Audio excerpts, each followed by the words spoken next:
এই বোমাবাজির ছবি আপনাদেরকে দেখিয়েছিলাম আমরা। বাড়ির গেটে বোমাবাজি দেখা গিয়েছিল সিসি ক্যামেরায়, যে দুজন তারা আসে এবং বাড়ি লক্ষ্য করে বোমা ছোড়ে। কিন্তু কি কারণ যা জানা গেল, প্রেমিকাকে ডাকতেই এই বোমাবাজি। বৈদ্যবাটির বোমাবাজিতে চাঞ্চল্যকর তথ্য। ঝগড়া হওয়ায় প্রেমিকা কথা বলছে না, প্রেমিকার বাড়ির সামনে বোমাবাজি প্রেমিকের। ইউটিউব দেখে বোমা তৈরি করেন প্রেমিক। তরুণীর বাড়ির সামনে বোমাবাজি প্রেমিক এবং তার বন্ধুদের। সিসি ক্যামেরা দেখে একটি বাইকের হদিশ পাওয়া যায়, আর এরপর ফোনের সূত্র ধরে অভিযুক্ত 4 জনের খোঁজ। ঘটনাটা কি হয়েছিল, কি জন্য ধরলো? কথা বলবো, রানা প্রতিনিধি রয়েছেন সঙ্গে। রানা, সিসি ক্যামেরায় দুজনকে দেখা গিয়েছিল সেদিন, বোমাবাজির কারণ স্পষ্ট ছিল না, কি করে সামনে এলো এই চাঞ্চল্যকর তথ্য যে প্রেমিকার বাড়ি লক্ষ্য করে এই বোমাবাজি?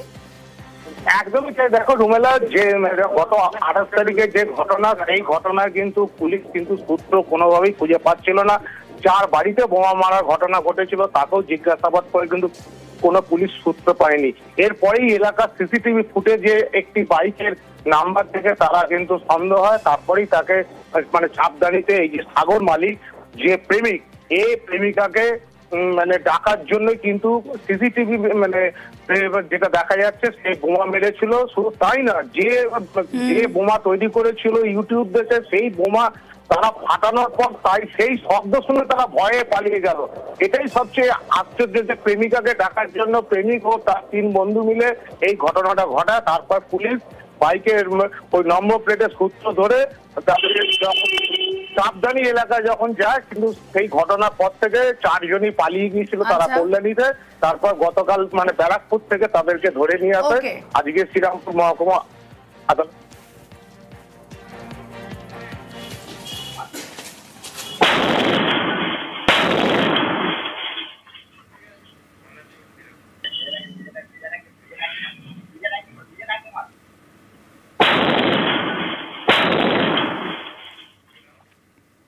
আক্রান্ত শুল্ক অফিসারকে রক্ষা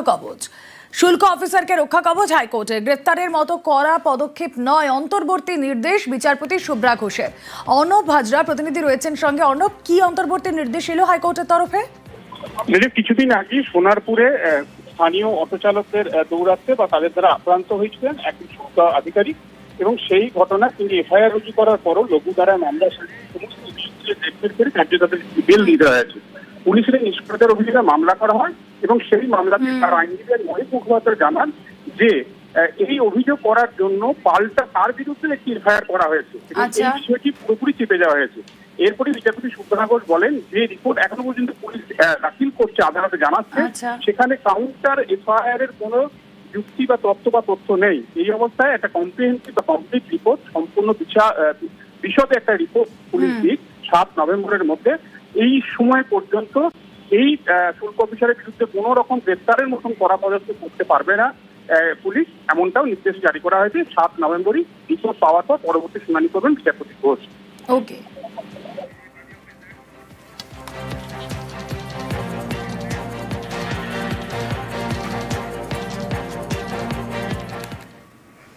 টার্গেট 2026, বাংলায় জিততে বাঙালির মন জয়ের চেষ্টা বিজেপির। সল্টলেকের পার্টি অফিসের বাইরে একাধিক পোস্টার। বাঙালির জন্য বিজেপি কি করেছে তার তালিকা এই পোস্টারে।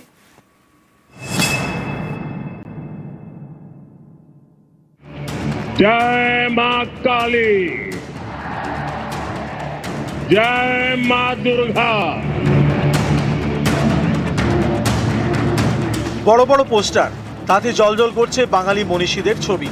বাঙালি মনীষীদের নাম একের পর এক পোস্টার, তাতে লেখা বাংলার জন্য কি করেছে বিজেপি, বাংলা ভাষার জন্য কি করছে।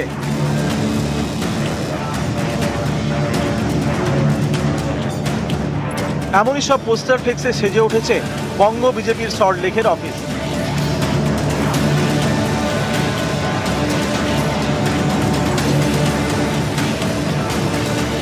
কোনোটাই লেখা বাংলা ভাষাকে ধ্রুপদী সম্মান এনে দিয়েছেন নরেন্দ্র মোদী। কোথাও লেখা দিল্লিতে নেতাজির মূর্তি স্থাপন করেছে বিজেপি।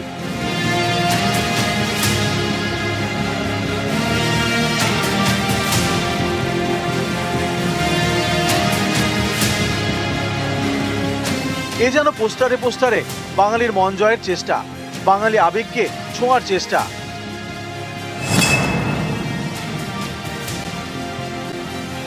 2021 বিধানসভা ভোটে বাংলা নিজের মেয়েকে চায় স্লোগান তুলে বাঙালির মন জিতে নেয় তৃণমূল। বিজেপির এটা বোঝাতেই সময় চলে যায় যে তারা বাঙালি বিরোধী দল নয়।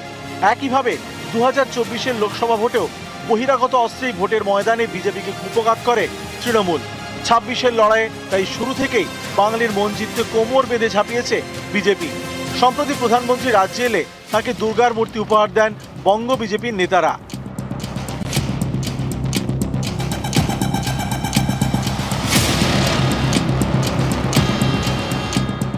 প্রধানমন্ত্রীর ভাষণও ছিল দুর্গা এবং কালী। जय मां काली,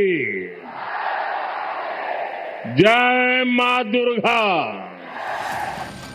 প্রধানমন্ত্রীর স্লোগানেও বাঙালি আবেগে ষাঁড়। भाजपा के लिए बांग्ला अस्मिता सर्वोपरि है।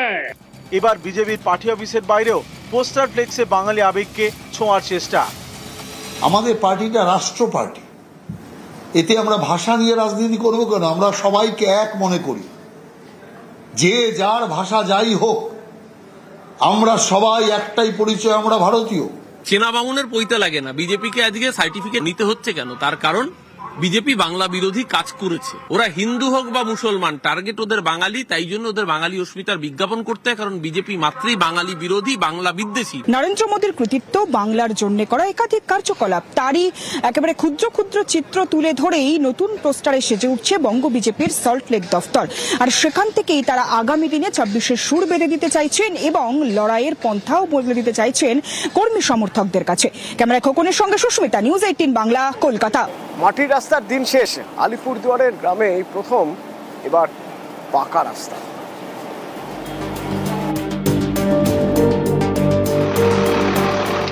শুরু হয়েছে রাস্তার কাজ।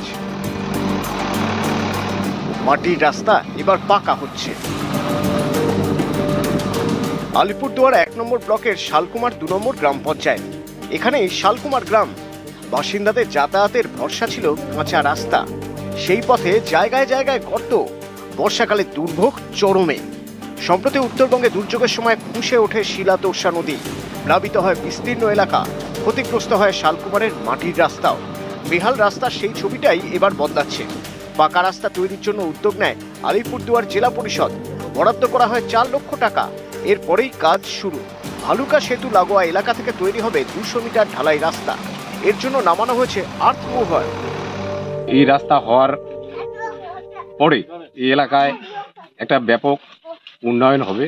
রাস্তাঘাট ভালো থাকলে সেই এলাকার মানুষজনের একটা ব্যাপক বিপ্লব ঘটে। এই রাস্তার উন্নতির ফলে এলাকার লোকের একটা সার্বিক দিক উন্নতি হবে, আমরা আশা রাখছি। আর বিগত দিনে এই রাস্তাটা খারাপ থাকার দরুন স্কুলের ছাত্রছাত্রী, সাধারণ মানুষ, রোগী নেওয়ার অ্যাম্বুলেন্স থেকে শুরু করে খুব প্রবলেম হতো। আগামী দিনে এই বন্য জন্তুদের যে আনাগোনা বর্তমান যুগে চলছে, সেক্ষেত্রেও মানুষের চলাফেরার ক্ষেত্রে খুব উপকার হবে এবং ট্যুরিজমের ক্ষেত্রেও তার আমরা উপকারিতা পাব।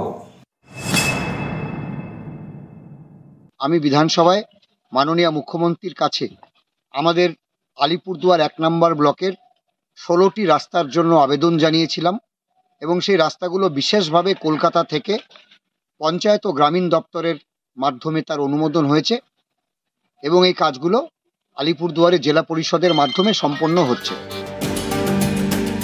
আলিপুরদুয়ার থেকে রাজকুমার কর্মকার, নিউজ 18 বাংলা।